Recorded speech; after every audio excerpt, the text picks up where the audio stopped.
नमस्कार विद्यार्थी मित्र हो. 11वीचा फर्स्ट लेसन जो आहे अँगल अँड इट्स मेजरमेंट, ह्याच्यातले मिसलेनियसमधले आपला फर्स्ट क्वेश्चन जो ऑब्जेक्टिव्ह टाईपचा होता आणि काही पुढचे क्वेश्चन होते. म्हणजे टोटल आपण फर्स्ट क्वेश्चनमधले जे 10 ऑब्जेक्टिव्ह होते ते कंप्लीट केलेले होते. आता क्वेश्चन नंबर त्याच्यामधला सेकंड बघणार आहोत आपण. आजच्या लेक्चरमध्ये आपण question number second exercise miscellaneous exercise number 1 आलं लक्षात. म्हणजे लेसन नंबर 1 मधले मिसलेनियस त्यातला बघा. आता क्वेश्चन नंबर 2 मधला फर्स्ट क्वेश्चन्स काय सांगतो. आता जे काही क्वेश्चन सॉल्व करायचे असतील त्याच्यामध्ये तुम्हाला बेसिक फॉर्म्युले माहिती होते. बेसिक फॉर्म्युले कोणते कोणते आहे. अँगल अँड इट्स मेजरमेंटमधला एक होता S equal to R theta. S equal to काय आहे R theta.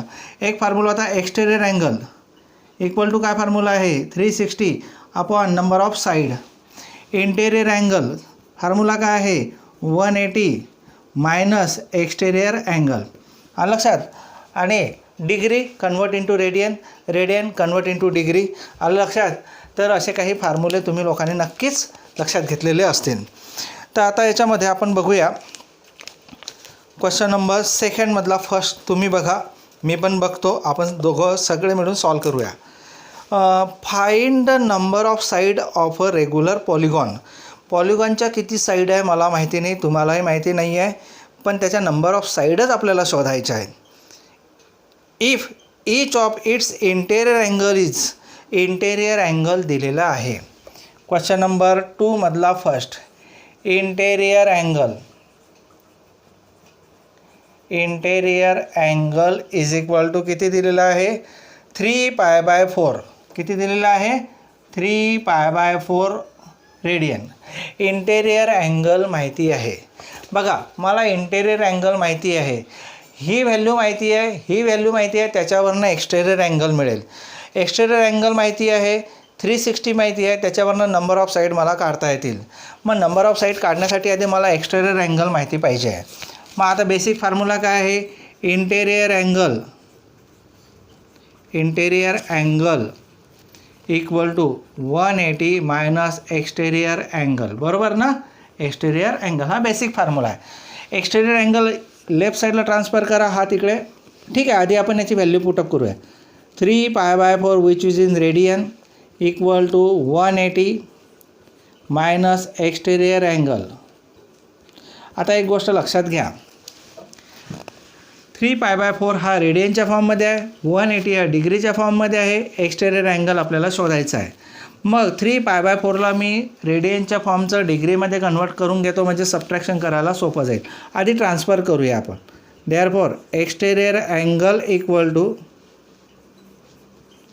180 minus 3π/4 radian convert into degree multiply by 180/π, म्हणजेच 180 minus 3π/4 into 180/π. Pi get cancel. 180 minus 3/4 into 180. 4च्या टेबलमध्ये आहे का आहे. 4 1 जा 4, 4 4 जा 16, 4 5 जा, म्हणजेच किती आलं आहे 180 मायनस 3 इंटू 45 135. 3 इंटू 45 किती 135. सबट्रॅक्शन करा, किती येत आहे 10 मायनस 5 5 आणि 8 मायनस 45 आलं लक्षात. बरोबर ना. हां 180 मायनस 35 किती 45 डिग्री आहे. एक्सटेरियर अँगल किती आला तुमचा 45 डिग्री. आता 45 डिग्री तुम्हाला एक्सटेरियर अँगल मिळाला आहे. एक्सटेरियर अँगल त्याच्यावरनं नंबर ऑफ साईड काढता येईल. आता मी नंबर ऑफ साईडसाठी इकडे लक्ष द्या. फॉर्म्युला काय आहे exterior angle equal to 360 upon n असा बेसिक फॉर्म्युला आहे. n इकडे डिवाइड आहे, इकडे मल्टिप्लाय होणार आहे. एक्सटेरियर अँगलची व्हॅल्यू माहिती आहे 45 equal to 360 upon n. n is equal to 360 upon 45. 45 how many जा 360. हे आन्सर तुम्हाला शोधता येईल. 45 किती 45चा टेबल 45 4 जा 180. 45 4 जा जर 180 असेल है ना, तर 45 8 जाच. n इक्वल टू किती आला तुमचा 8. तर नंबर ऑफ साईड किती मिळाला तुम्हाला 8. हे कॅल्क्युलेशन तुम्ही करू शकतात किंवा 15च्या टेबलमध्ये नंतर अजून कट करू शकतात, तुम्हाला यांची व्हॅल्यू मिळून जाईल. तर number of side of that polygon is equal to how much 8. अशा प्रकारे हा क्वेश्चन नंबर आपला सेकंडमधला फर्स्ट होता. बरोबर का? बघूया व्यवस्थित दिसतंय सगळं ना. ओके. त्याच्यानंतर आता क्वेश्चन नंबर 2. Question number 2.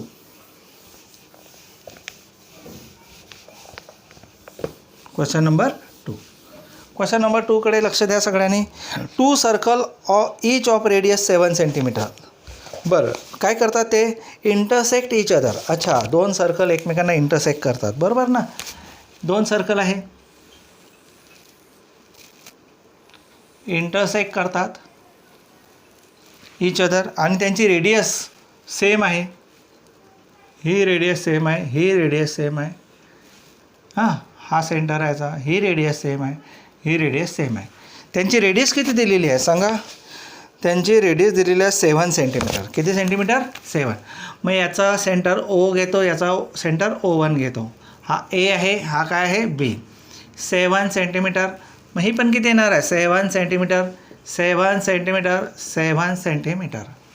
बरं, ठीक आहे, हरकत नाही. बरं, distance between the centre is 7√2 centimetre. यांच्यामधला जो डिस्टन्स आहे, हा सेंटरमधला डिस्टन्स दिसतोय ना, हा आहे 7√2 सेंटीमीटर. आता त्यांनी काय विचारलं आहे? Find the area common to both the circle. अच्छा, दोन्ही सर्कलला कॉमन असलेला एरिया कोणता? दोन्ही सर्कलला कॉमन असलेला एरिया कोणता? बघा, मी आता इथे एक शेडेड रिजन दाखवतो, बरोबर ना. हा शेडेड रिजन, हा कॉमन असलेला एरिया आहे दोन्ही सर्कलला, दिसतो ना. मग काय करता येईल? तर माझ्याकडे एक लॉजिक आहे. जेवढे आपल्याकडे पॉसिबल आहे फॉर्म्युले, त्याचा विचार करूया. मला जर हा सेंटर, या सेंटरचा जर अँगल मिळाला तर या सेक्टरचा एरिया मला फाइंड आउट करता येईल. कोणता सेक्टर आहे? OAB सेक्टरचा एरिया. म्हणजे या सेक्टरच्या एरियामध्ये हा एरिया इन्क्लूड झाला. इकडनं पण मला हा अँगल जो असेल तोच अँगल इथे मिळेल, कारण दोन्हीचे रेडियस सेम आहे. हा अँगल माहिती असेल तर मला हा एरिया ऑफ सेक्टर मिळाला. एरिया ऑफ सेक्टरचा डबल आला, बरोबर ना. बरं, हा एरिया पण एक्स्ट्रा आला. मला एवढाच एरिया पाहिजे आणि तोही डबल आला आहे. मग मी काय करणार? हा जो एरिया आहे, हा जो रेक्टँगल किंवा काय एक क्वाड्रिलॅटरल दिसतो, या क्वाड्रिलॅटरलचा एरिया त्याच्यातून काय करणार? या 2 सेक्टरचा एरियाची ॲडिशन करणार आणि त्याच्यातून या क्वाड्रिलॅटरलचा एरिया काय करणार? मायनस करणार. तर मला हा शेडेड रिजन मिळणार. त्यासाठी मला आधी कशाची गरज आहे? आधी मला या अँगलची गरज आहे. हा जो क्वाड्रिलॅटरल आहे तो कोणत्या टाईपचा हे बघायचं आहे. लक्षात. आधी अँगल कोणता आहे ते शोधूया. अँगल शोधण्यासाठी एक गोष्ट लक्षात घ्या. आता या 2 सेंटरमधलं डिस्टन्स पण मला दिलेलं आहे, किती आहे? 7√2. बघा, हा वरचा ट्रायंगल OAO1 दिसतो ना. या ट्रायंगलमध्ये जर मी पायथागोरस अप्लाय केला तर याचा स्क्वेअर प्लस याचा स्क्वेअर इज इक्वल टू याचा स्क्वेअर मिळतो. याचा अर्थ या ठिकाणी किती डिग्री आला? 90 degree.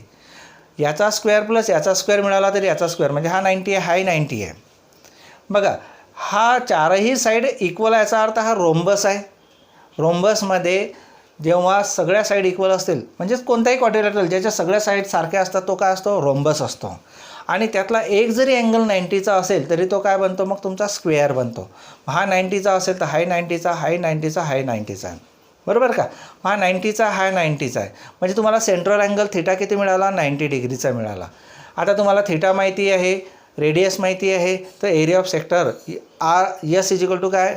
A is equal to काय आहे? Half R² theta. R माहिती आहे तुम्हाला, थिटा माहिती आहे, बरोबर का. मग बरं, आता 90 हा जर स्क्वेअर आहे तर स्क्वेअरचा एरिया पण तुम्हाला माहिती आहे. पण मला पायथागोरस अप्लाय करण्याच्यापेक्षा अजून वेगळी एक पद्धत आहे.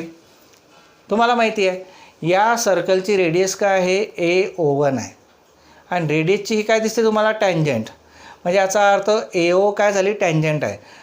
लक्षात आलं ना. पण टॅन्जंट रेडियस आणि टॅन्जंट एकमेकांना 90 डिग्रीमध्ये टच करतात, बरोबर ना. म्हणजे tangent is always perpendicular to radius. या ठिकाणी ऑलरेडी कोणता अँगल झाला 90 डिग्री. म्हणजे या इन्फॉर्मेशनची आपल्याला गरज नाही आहे आणि काही लिहायची गरज नाही आहे. ते पायथागोरस वगैरे सोडून द्या. हा तर रोम्बस झाला कारण ऑल साईड इक्वल आहे.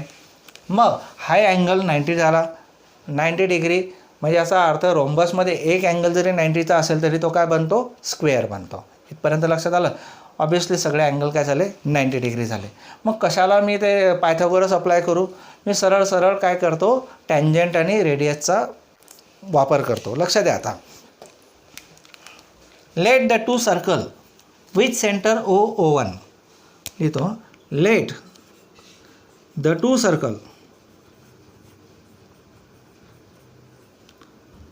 having centers O1 लक्षात intersect each other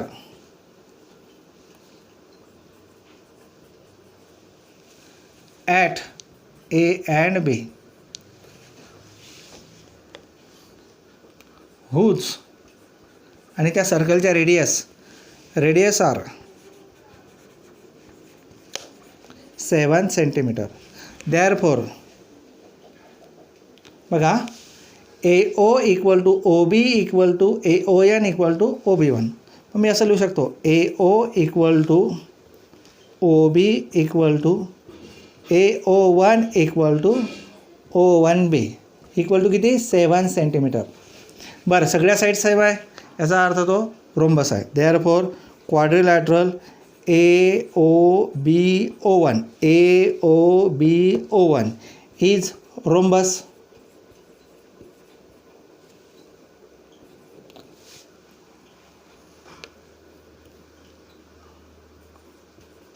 रोम्बस आहे तो, बरोबर ना. मग रोम्बस आहे.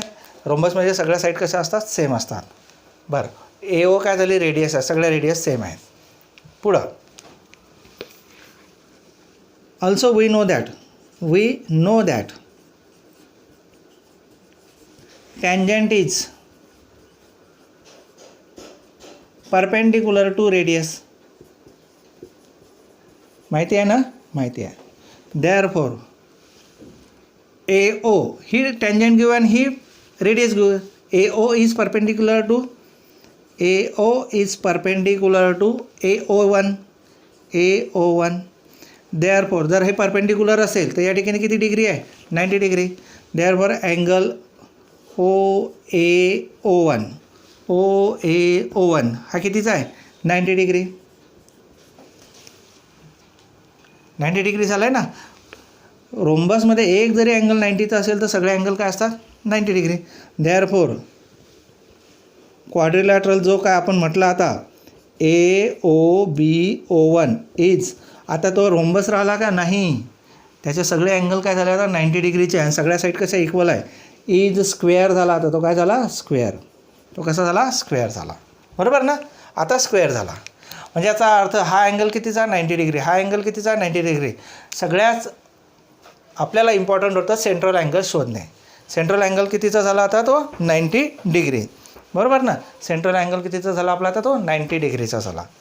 ठीक आहे. आता आपल्याला पुढची स्टेप मी रफ करतो आता. याच्या खाली जाता येत नाही.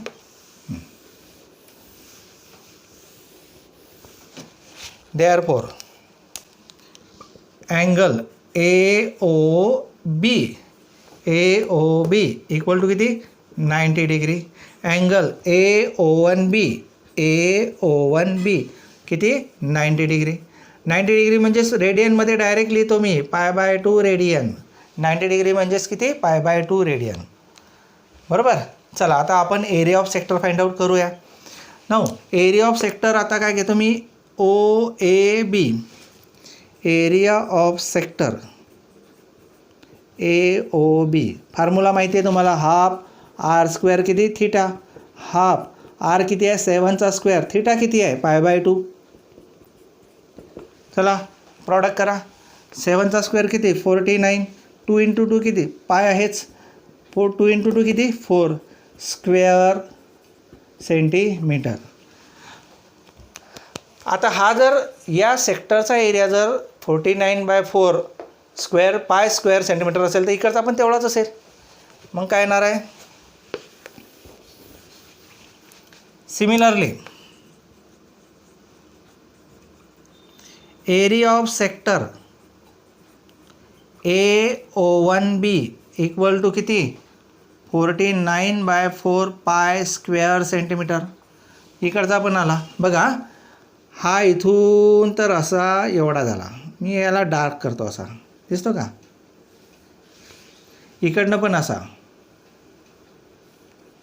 म्हणजे याचा अर्थ याचा एरिया काढताना सुद्धा हा संपूर्ण एरिया आला सेक्टर. हा जो शेडेड रिजन आहे तो इकडचा एरिया काढताना पण हा शेडेड रिजन आपण डबल घेतला आहे. आणि त्याच्यासोबत हा अनशेडेड रिजन पण घेतला आहे. आपल्याला तर तो अनशेडेड रिजन नको आहे, तो कट करायला पाहिजे ना आपल्याला. हा एवढाच एरिया आपल्याला आता रिक्वायर्ड आहे. मग मी काय करतो, या रेक्टँगलचा या स्क्वेअरचा पण एरिया करतो. मग या दोन सेक्टरची ॲडिशन करून त्याच्यातून स्क्वेअरचा एरिया मायनस करतो. चला करूया आपण. एरिया ऑफ स्क्वेअरचं नाव काय सांगा? एरिया ऑफ स्क्वेअर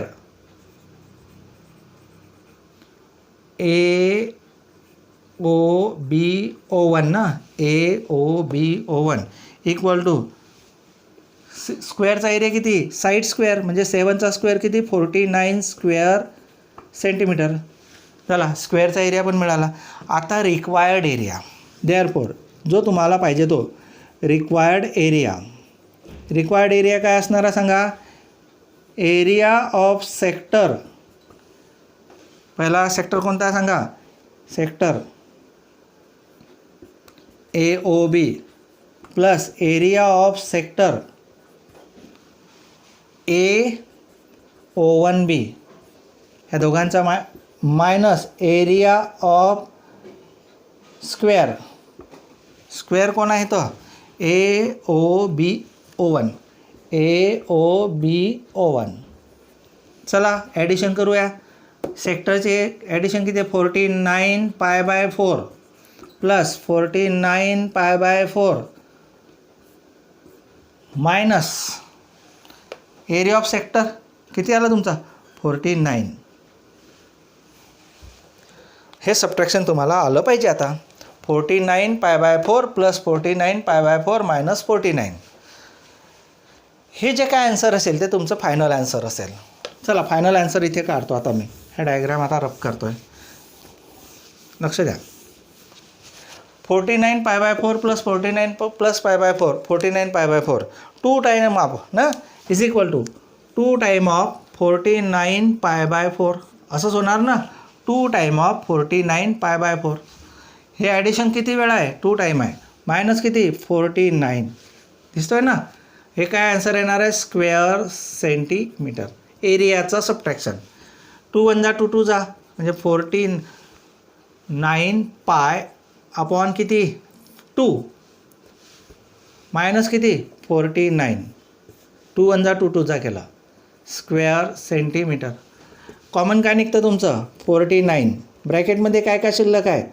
π/2 मायनस किती? 1 स्क्वेअर सेंटीमीटर. याला डिनॉमिनेटर किती असतो? 1 ना. क्रॉस करून घ्या. 49 पाय 1 जा pi minus 2 × 1 = 2 upon 2 square centimetre. म्हणजे 49 पाय मायनस 2 अपॉन किती? 2 square centimetre is the final answer. हे आहे तुमचा रिक्वायर्ड शेडेड रिजनचा एरिया. हा लक्षात. तर अशा प्रकारे तुम्ही क्वेश्चन नंबर सेकंडमधला हा सेकंड केला आहे बरोबर. आता क्वेश्चन नंबर सेकंडमधला थर्ड बघूया आपण. क्वेश्चन नंबर सेकंडमधला थर्ड बघा, लक्ष द्या. थोडे लेंदी आहे पण फॉर्म्युले जास्त नवीन नाही आहे, तेच आहेत. त्यामुळे तुम्हाला असं काही फारसं अवघड जाणारं नाही. इन ट्रायंगल PQR आहे पण त्याची काय माहिती आहे ते आपल्याला माहिती नाही आहे अजून. Is an equilateral triangle. सगळी इन्फॉर्मेशन मिळाली सर्वात आधी तो म्हणजे तो ट्रायंगल कसा आहे? इक्विलॅटरल ट्रायंगल आहे. With side 18 centimetre. त्याची साईड पण दिलेली आहे किती? 18 सेंटीमीटर. पुढं काय दिलेलं आहे? A circle is drawn on the segment QR. म्हणजे याचा अर्थ एक ट्रायंगल आहे. लक्ष द्या. हा ट्रायंगल आहे बरोबर ना. हा ट्रायंगल आहे. इथे पी आहे, इथे क्यू आहे आणि इथे आर आहे. याची प्रत्येकाची साईड किती आहे? 18 18 18. इक्विलॅटरल ट्रँगल याचा अर्थ आहे 60 डिग्री. किती आहे? 60 डिग्री. 60 डिग्री आहे. बरं. आणि a circle is drawn on the segment Q R as a diameter. अच्छा, क्यू आरला डायमीटर ॲझ्युम करून त्यांनी सर्कल ड्रॉ केलं. क्यू आरला डायमीटर ॲझ्युम करून त्यांनी काय केलं? सर्कल ड्रॉ केलं. म्हणजे तर सर्कल कसं आहे ना, आता काढता आलं पाहिजे व्यवस्थित. हां, क्यू आरला आपण काय केलं? डायमीटर ॲझ्युम केलं ना. लक्ष द्या, हा डायमीटर आहे, समजून घ्या आता काहीतरी. हा डायमीटर आहे म्हणजे हा सेंटर झाला, बरोबर ना. हा क्यू आणि हा काय आहे? आर. क्यू आरला डायमीटर ॲझ्युम केलं. इक्विलॅटरल ट्रँगल आहे, प्रत्येक साईड 18ची आहे, बरोबर ना. 18 सेंटीमीटर 18 सेंटीमीटर 18 सेंटीमीटर. याचा अर्थ तो काय झाला? इक्विलॅटरल ट्रँगल झाला.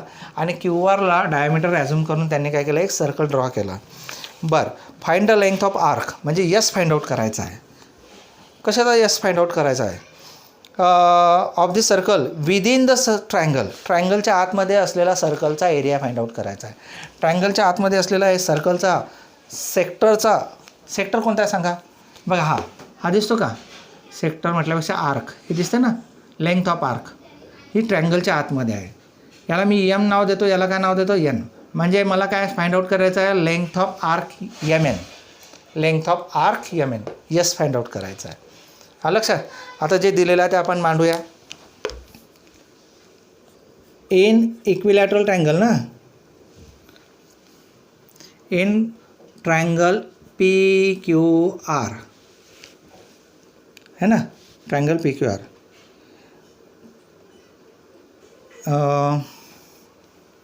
Q R is in triangle P Q R, each side is 18 centimetre असं लिहा. Each side equal to 18 centimetre, बरोबर. Q R is diameter of circle with centre O assume केला. आलं लक्षात? बरं. Circle intersect the triangle at M N N. Circle intersect triangle at point M and N, बरोबर. बरं. Radius माहिती आहे तुम्हाला. टू फाइंड, हे गिवन आहे सगळं. हां, टू फाइंड आउट काय करायचं आहे? फाइंड आउट करायचं आहे length of arc. Length of arc M N. Length of arc M N. Length of arc M एनच काढायचा का अजून एरिया पण काढायचा आहे? लेंथ ऑफ आर्कच काढायचा आहे, बरोबर. बरं. आपल्याला length of arc M N एवढी लेंथ काढायची आहे. आता एक सर्कलचं कोणतंही घ्या तुम्ही. सर्कलमधली एक गोष्ट लक्षात घ्या. ह्या 2 रेडियस आहे. Length of arc find out करण्यासाठी सगळ्यात महत्त्वाचं तुम्हाला काय माहिती पाहिजे? तर सेंट्रल अँगल माहिती पाहिजे. म्हणजे या आर्कने या सेंटर जवळ जो अँगल बनवलेला आहे तो माहिती पाहिजे. म्हणजे जी आर्क आहे त्या आर्कने या सेंटरजवळ जो अँगल बनवलेला आहे तो माहिती पाहिजे तुम्हाला. या आर्कने एम एनने या सेंटरजवळ जो अँगल बनवला आहे ना, हा अँगल आपल्याला माहिती पाहिजे. तो अँगल माहिती असला की तुम्हाला ऑलरेडी रेडियस माहितीच आहे. ही रेडियस, ही रेडियस, ही पण रेडियस, ही पण रेडियस आहे, बरोबर का. म्हणजे रेडियस माहिती आहे. आपल्याला माहिती पाहिजे आता सेंट्रल अँगल. हा सेंट्रल अँगल किती? सेंट्रल अँगल जर तुम्हाला काढता आलं तर तुम्हाला एम एनची लेंथ काढता येईल. आता लक्ष द्या, बेसिक इन्फॉर्मेशन कळली तुम्हा लोकांना काय आहे? बरं. आता आपण काय करणार आहोत? जॉईंट ओ एम आणि ओ एन जॉईन करून घेऊ. इथे मी रब करतो आहे, खाली जाता येत नाही, कॅमेऱ्यामध्ये दिसणार नाही.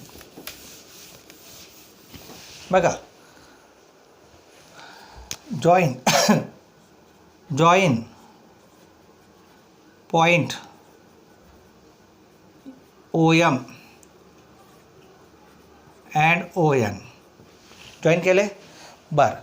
आता O is the centre of किंवा midpoint of Q R. Now Q R is equal to किती आहे? 18 centimetre. O is center of circle, that is the midpoint है ना, आणि हा डायमीटर आहे, बरोबर ना. Therefore O Q equal to O R equal to किती आला 9 सेंटीमीटर. हा 9 आहे, हा पण किती आहे 9, बरोबर. बरं, ओ एम किती आहे, रेडियसच आहे म्हणजे किती येणार 9. Also O M equal to O N equal to किती 9 सेंटीमीटर, बिकॉज द रेडियस हे आपल्याला माहिती आहे. हे किती आहे 9, हे किती आहे 9. इथपर्यंत आलं लक्षात. ट्रायंगल किती कोणता आहे सांगा, ट्रायंगल आहे equilateral triangle. As all sides of triangle PQR are equal, therefore it is an equilateral triangle. Equilateral triangle आहे. मग हा 60 असेल तर हा किती असणार आहे 60. याचं नाव काय, मग मी PQR नाही म्हणणार, मी डायरेक्ट MQO म्हणतो. देअरफॉर अँगल MQO हा किती झाला 60. अँगल NRO लक्षात, PQR और MQO, फक्त नाव चेंज केलं, बाकी अँगल तोच. मग काय येणार आहे NRO इक्वल टू किती 60 डिग्री. हा पण कितीचा आहे मग 60 डिग्रीचा आहे. इथपर्यंत आलं लक्षात. हां, आता एक गोष्ट लक्षात घ्या, ट्रायंगल MQO दिसतो का, MQO त्याच्यामध्ये ही साईड किती आहे 9, ही साईड किती आहे 9, म्हणजे हा ट्रायंगल कोणत्या टाईपचा झाला, आयसोसेलेस ट्रायंगल झाला. कोणता झाला, आयसोसेलेस ट्रायंगल. आयसोसेलेस ट्रायंगलमध्ये इक्वल साईडच्या समोरचे अँगल कसे असतात, इक्वल असतात. म्हणजे या साईड समोरचा अँगल किती आहे 60, तर या साईड समोरचा अँगल किती असणार आहे 60. हा किती असणार आहे मग 60. ऑब्व्हियसली हा पण किती असणार आहे 60च असणार आहे. चला मग तुम्हाला 60 एका ट्रायंगलचे 2 अँगल मिळाले तर थर्ड अँगल फाइंड आउट करता येतो, बरोबर ना. बरं, इथपर्यंत लक्षात आलं का. हा 60 मिळाला, हा 60 मिळाला. आता या ट्रायंगलचा विषय काढू. या ट्रायंगलची जशी मेजरमेंट येईल तसंच या ट्रायंगलचं येणार आहे. पुढे आता मी काय करतो, हा ट्रायंगल घेतो. या ट्रायंगलचं नाव काय, इन ट्रायंगल MQO. काय काय आहे, QO is equal to MO is equal to 9. QO is equal to MO is equal to 9 centimetre. Therefore triangle MQO is an isosceles triangle. आलं लक्षात. देअरफॉर आयसोसेलेस ट्रायंगल याचा अर्थ काय, अपोजिट इक्वल साईडच्या समोरचे म्हणजे अपोजिट अँगल कसे असतात, इक्वल असतात. Therefore angle MQO equal to याच्या समोरचा आणि याच्या समोरचा QMO. Angle QMO equal to किती आला 60 डिग्री. हा 60 आहे तर हे किती असणार आहे 60, बरोबर. हा 60 आहे, हा 60 आहे, तर हा किती असणार आहे इकडचा, ऑब्वियसली 60. देअरफॉर मी असं डायरेक्ट लिहितो. Therefore angle QOM is equal to किती 60 डिग्री है ना. Sum of angle of triangle is 180 है ना. Sum of angle of triangle ना इज इक्वल टू किती 180. मग हे जर 120 असेल तर उरलेला किती 60. आलं लक्षात. म्हणजे हा 60 मिळाला तुम्हाला लोकांना. आता इकडे लक्ष द्या, हा किती आहे 9 आहे सेंटीमीटर. हे डिस्टन्स किती आहे 9 आहे. मग याच्या समोरचा अँगल किती आहे 60, त्याच्या समोरचा किती असणार आहे 60. हा 60 आहे, हा 60 आहे, तर हा किती असणार आहे 60. सिमिलरली अँगल NOR हा अँगल NOR इक्वल टू किती आला 60 डिग्री. म्हणजे हा पण किती मिळाला तुम्हाला 60 डिग्री मिळाला. इथपर्यंत लक्षात आलं. आता बघा, इथून तर इथपर्यंत 180 असतो. किती असतो 180. म्हणजे या लाईनपासून तर त्याच लाईनपर्यंत 180. आता एवढा 60 आहे, एवढा 60 आहे, तर हा जो मधला गॅप आहे तो किती असणार आहे? 60चाच असणार आहे. फक्त आपण आता त्यांच्या नावानुसार त्याला ॲडजस्ट करूया. इथपर्यंत समजलं आहे का? नाव आता मी त्यांचे तिघांची नावांची ॲडिशन करतो. Angle MOQ, angle MOQ plus angle MON, म्हणजे हा अँगल जो रिक्वायर्ड आहे आपल्याला, angle MON plus angle NOR, angle NOR. Linear pair आहे. किती येणार आहे angle sum of angle is 180. म्हणजे इथून तर इथपर्यंतचे किती अँगल येणार आहेत? 180. म्हणजे हा अँगल प्लस हा अँगल प्लस त्याच्या पुढचा अँगल 180. त्यातला हा 60 डिग्री आहे, हा आपल्याला शोधायचा आहे. आणि हा पण किती आहे? 60 डिग्री इक्वल टू किती? 180. 60 प्लस 60 120 मायनस 120 होणार. म्हणजे अँगल MON किती मिळाला तुम्हाला? 180 मायनस 120, डायरेक्टली तुम्ही 60 डिग्री. 60 डिग्री हा किती डिग्री आहे? आता 60 डिग्री आहे. तोच पाहिजे होता आपल्याला. That is the theta. हा तो काय झाला आता? थीटा. सेंट्रल अँगल किती झाला आता तुमचा? 60 डिग्री. देअरफॉर पुढच्या स्टेपला देअरफॉर थीटा इक्वल टू किती? 60 डिग्री. रेडियनमध्ये कन्वर्ट करा. π/3 रेडियन है ना. 60 × 180 π/180 ने मल्टिप्लाय केलं तर येणार. ऑल्सो रेडियस किती दिलेली आहे तुम्हाला? रेडियस दिलेली आहे तुम्हाला 9 सेंटीमीटर है ना. रेडियस किती दिलेली आहे तुम्हाला? 9 सेंटीमीटर.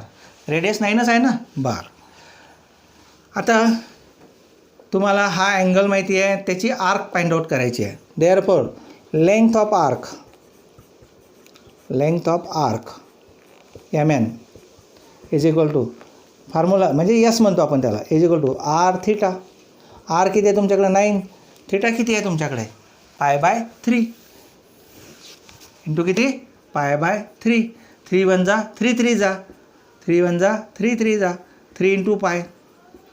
3 × π लेंथ आहे. म्हणजे काय झाले तुमचे? लेंथ कशामध्ये दाखवणार? सेंटीमीटरमध्ये. याचा अर्थ तुमची जी या विदिन द ट्रायंगल जो आर्कची लेंथ आहे ती किती आहे? 3π सेंटीमीटर.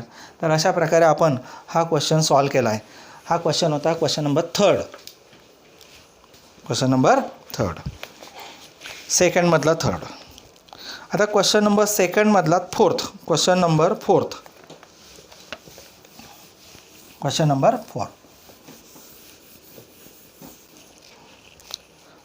किती वेळा पडतं हे?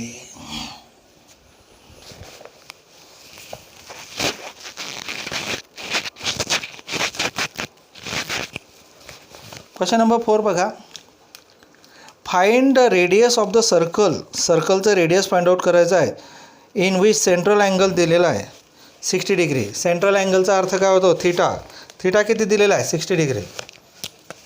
Theta is given 60 degree. Convert into radian, बरोबर का. त्याच्यानंतर intercept and arc of length yes दिला आहे तुम्हाला. आर्क ऑफ लेंथ कशाला म्हणतात? यस.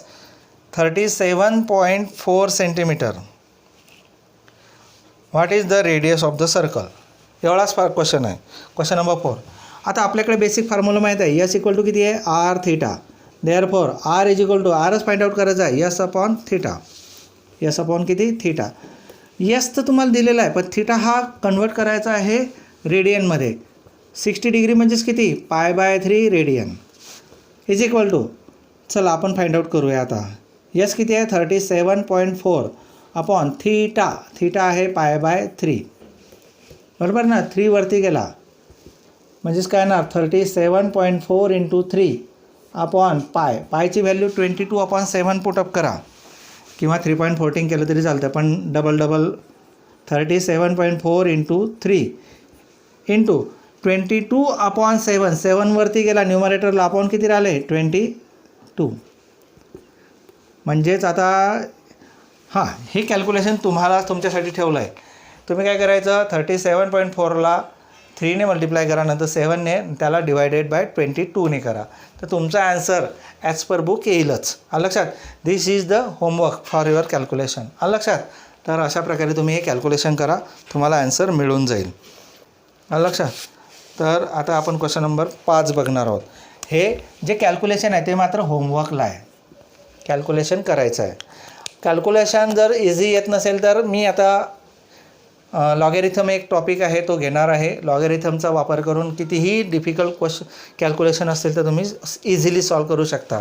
लक्षात. तर कॉम्प्लेक्स नंबर आणि हा एक लेसन संपला. हा लेसन तर आता संपलाच. कॉम्प्लेक्स नंबरचे काही पॉईंट आहे ते घेतले की मी पहिल्यांदा लॉगॅरिथम सुरू करणार आहे. आलं लक्षात. लॉगॅरिथम मस्ट आहे to calculate physical numerical as well as such type of question. पण या टाईपच्या क्वेश्चनमध्ये तुम्ही लॉगॅरिथम शक्यतो वापरायचा नाही, कारण मॅथमध्ये लॉगची काही गरज पडत नाही. फिजिक्समध्ये मात्र लॉगची गरज पडणार आहे. मग 2ने डिवाईड करा, अजून 11ने डिवाईड करता येत असेल तर बघा, पण कॅल्क्युलेशन मात्र तुम्ही करा. Question number 5. क्वेश्चन नंबर काय आहे? 5. क्वेश्चन नंबर 5 बघा. A wire of length 10 centimetre is bent. एक वायर आहे, एक वायर आहे, समजा ही वायर आहे, तिची लेंथ किती आहे? 10 centimetre. Bent so as to form arc. म्हणजे याला असं बेंट केला, म्हणजे ही वायर अशी वाकवली आणि अशा प्रकारे त्याला बेंट केला. लक्षात. बरं, या वायरची लेंथ किती आहे? 10 सेंटीमीटर. हे काय झालं? एक प्रकारचा आर्क झाला. काय झाला तुमचा? आर्क. लेंथ ऑफ आर्क किती आहे? 10 सेंटीमीटर आहे. बरं, अशा प्रकारे बेंट केलं so as to form as radius 4 centimetre. याचा अर्थ याचा जर मी सर्कल असा कंप्लीट केला असता तर it is a part of circle, आणि ज्याची रेडियस किती आहे? 4 सेंटीमीटर असते. याचा अर्थ हा सेंटर जो आहे तर सेंटरपासून इथपर्यंतचं डिस्टन्स किती असलं पाहिजे? नक्कीच 4 सेंटीमीटर असणार आहे. किती असणार आहे? 4 सेंटीमीटर. म्हणजे तुम्हाला रेडियस माहिती आहे, हा यस माहिती आहे, दिसतो ना यस. बरं, फाइंड आउट काय करायला सांगितलेलं आहे? What is the angle subtended at the centre in degree. आता लक्ष द्या, ही रेडियस 4 सेंटीमीटर आहे, ही पण रेडियस किती असणार आहे? 4 सेंटीमीटर असणार. तर या आर्कने या सेंटरजवळ जो अँगल बनवला आहे तो किती असणार आहे? आणि ते कशामध्ये विचारलेलं आहे? इन डिग्रीमध्ये विचारलेलं आहे. कशामध्ये विचारलेलं आहे? डिग्रीमध्ये. ठीक आहे, डिग्रीमध्ये फाइंड आउट करू आपण. आलं लक्षात. बरं, यस किती दिला आहे तुम्हाला? 10 सेंटीमीटर. आर किती दिला आहे तुम्हाला? 4 सेंटीमीटर. बरोबर ना. यस इक्वल टू काय असतो? आर थिटा असतो. यस इक्वल टू काय फॉर्म्युला आहे? R theta. म्हणजे थिटा किती मिळणार आहे? S upon R. थिटा किती मिळणार आहे? यस किती आहे तुमच्याकडे? 10/4.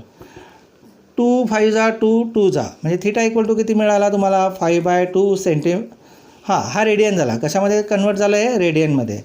लक्षात. रेडियनमध्ये. पण मला कशामध्ये कन्वर्ट पाहिजे केलेलं असलं पाहिजे? डिग्रीमध्ये. चला, degree radian convert into degree कशाने मल्टिप्लाय करायचं आहे? 180/π. Therefore theta equal to 5/2 into 180 किती? पाय. आत्ता कन्वर्ट झाला हा डिग्रीमध्ये. 180/π. आता तुम्ही पायची व्हॅल्यू 22/7 घेऊ शकतात. लक्षात. म्हणजेच काय लिहू शकता तुम्ही? 5/2 इंटू 180/22/7. 7 वरती गेला आणि 22 खाली आला. आता कॅल्क्युलेशन करा.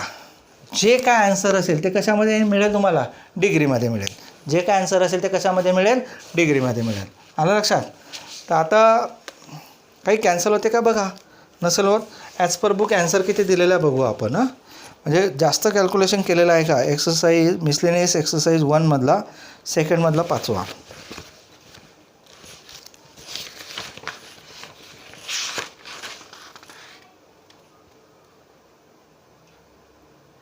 $450/π. अच्छा, पायची व्हॅल्यू टाकलेलीच नाही त्यांनी. पायची व्हॅल्यू टाकलीच नाही, राहू द्या. मग काय करतो? लक्ष द्या. आता इथेच 2 1 जा 2, 2 9 जा है ना, 2 9 जा 2 0 जा, आणि 90 × 5 9 5 जा 45. एक 0 आहेच. अपॉन किती? पाय डिग्री. बस एवढंच आन्सर ॲज पर बुक दिलेला आहे. 450/π डिग्री. या सेंटर अँगलचे मेजरमेंट किती आहे? 450/π डिग्री. लक्षात. बाकीचं काही कॅल्क्युलेशन करायची आवश्यकता नाही आहे. तर अशा प्रकारे आपण क्वेश्चन नंबर 5वा पण कंप्लीट केला आहे. क्वेश्चन नंबर 6 बघूया आपण. Question number 6. Question number 6. Question number 6 मध्ये काय? If 2 arcs of the same length in 2 circle subtended and angle 65 degree 110 degree at the centre. Find the ratio of their radii. हे दोन circle आहेत, दोन circle आहे. आता या सर्कलची ही यस आहे, या सर्कलची ही यस आहे ना. बरं, याची रेडियस R1 आहे, याची रेडियस मी R2 म्हणतो. ही रेडियस किती आहे? R2. ही रेडियस किती आहे? R1 आहे. बरोबर. बरं, या आर्कने या सेंटरसोबत एक अँगल बनवला, याही आर्कने सेंटरसोबत अँगल बनवला. तो अँगल कितीचा आहे? एकाने बनवला 65चा, एकाने बनला 110. हा 65चा आहे समजा, आणि हा किती आहे? 110चा. बरोबर. बरं, काय म्हटलेलं? Find the ratio of their radii. त्यांच्या रेडियसचा रेशो फाइंड आउट करायचा आहे. रेडियसचा रेशो फाइंड आउट करायचा. बरं, लेंथ ऑफ आर्क सेम आहे, म्हणजे हा S1 आणि S2 सेम आहे. बरोबर ना. काय काय दिलेलं आहे बघा, गिवन काय काय दिलेलं आहे सांगा. गिवनमध्ये S1 equal to S2 same आहे है ना. आणि अजून काय दिलेलं आहे गिवनमध्ये? θ1, याचा θ1 म्हणू 65 डिग्री, θ2 याचा 110 डिग्री. बरं, फाइंड आउट काय करायचं आहे? To find R1 upon R2 किंवा R2 अपॉन R1, काही फरक पडत नाही. हा लक्षात. Find the ratio of that. 65 आधी आहे, 65 आधी आहे ना, आणि नंतर 110 आहे. याचा अर्थ 65ला θ1 आणि हा काय झाला? θ2. बरं, आता फॉर्म्युला आपल्याकडे माहिती आहे. फॉर्म्युला कोणता आहे? फॉर्म्युला आहे S is equal to R theta.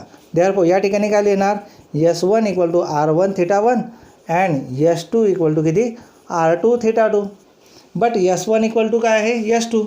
But S1 equal to काय आहे? S2. देअरफॉर जर लेफ्ट साईड इक्वल असेल तर ऑब्व्हियसली त्यांच्या व्हॅल्यू इक्वलच असतील. देअरफॉर मी असं लिहितो R1 θ1 equal to R2 θ2. R1 θ1 is equal to R2 θ2. आता कशाचा रेशो विचारला त्यांनी? रेडियसचा. हाय R2 इकडे मल्टिप्लाय, इकडे काय होणार? डिवाईड. मी ते वरती लिहितो R1ला डिवाईड काय झाला? R2. R2 इकडे मल्टिप्लाय आणि इकडे डिवाईड झाला. θ1 इकडे मल्टिप्लाय, या साईडला डिवाईड होणार, म्हणजे θ2 अपॉन किती आला? θ1. आपल्याला फाइंड आउट तेच करायचं आहे, R1 अपॉन R2. θ2ची व्हॅल्यू टाका, θ1ची व्हॅल्यू टाका.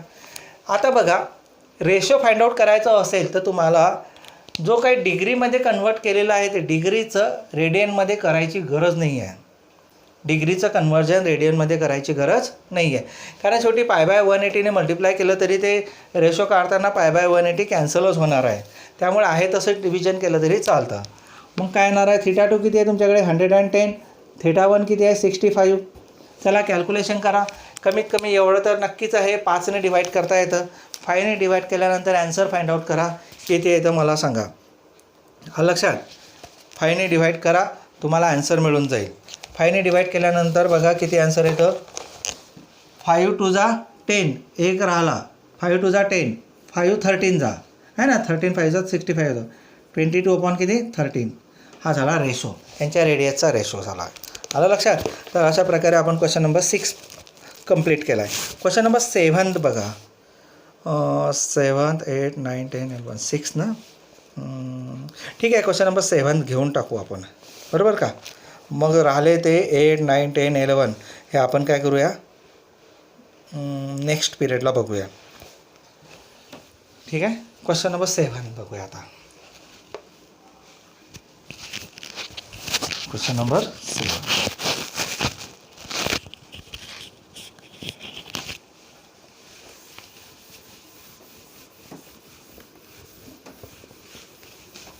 बघा लक्ष द्या. Question number 7.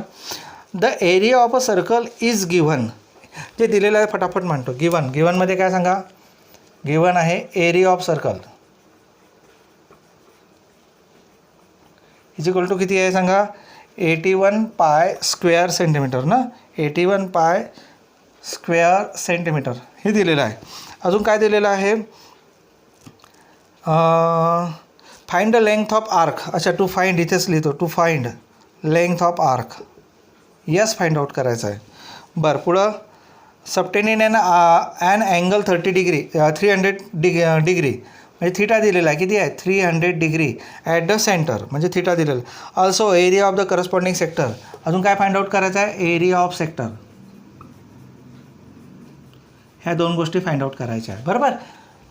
आता यस फाइंड आउट करायचा आहे. एसचा फॉर्म्युला आर थिटा. थिटा माहिती आहे, आर माहिती आहे का? आर दिलेलाच नाही, त्याच्याऐवजी काय दिलेलं आहे? Area of circle. चला यस फाइंड आउट करायचा आहे. एरिया ऑफ सर्कल जे दिलेलं आहे बघूया. एरिया ऑफ सर्कलचा area of circle what is 81 pi square centimetre म्हणा, स्क्वेअर सेंटीमीटर. एरिया ऑफ सर्कलचा फॉर्म्युला काय? Pi R square equal to 81 पाय. दोन्ही साईडचे पाय काय झाले? Cancel. R square is equal to 81, त्याच्यावरनं आर मिळेल किती? 9. स्क्वेअर रूट काढला, आर किती मिळाला? 9 सेंटीमीटर. याचा अर्थ जे काही सर्कल दिलेलं असेल त्या सर्कलची रेडियस किती आहे? 9 सेंटीमीटर. बरं, आता आपल्याला यस फाइंड आउट करायचा आहे. What is the formula of S? S is equal to R theta. Theta रेडियनमध्ये पाहिजे. इथे कशामध्ये दिलेलं आहे? डिग्रीमध्ये. इथेच मी रेडियनमध्ये कन्वर्ट करतो. 300 इंटू पाय बाय किती? 180. हा झाला रेडियनमध्ये कन्वर्ट. 0 0 कट. 6च्या टेबलमध्ये आहे. 6 5 जा 6 3 जा 5 पाय बाय किती? 3. It is in convert into radian. चला therefore S equal to R किती आहे? 9. थिटा किती आहे? 5 पाय बाय 3. यस म्हणजे लेंथ सेंटीमीटर. 3 1 जा 3 3 जा 3 1 जा 3 3 जा 5 3 जा 15 पाय सेंटीमीटर. 15 पाय सेंटी ही झाली लेंथ ऑफ आर्क. आता विचारलेला एरिया ऑफ सेक्टर.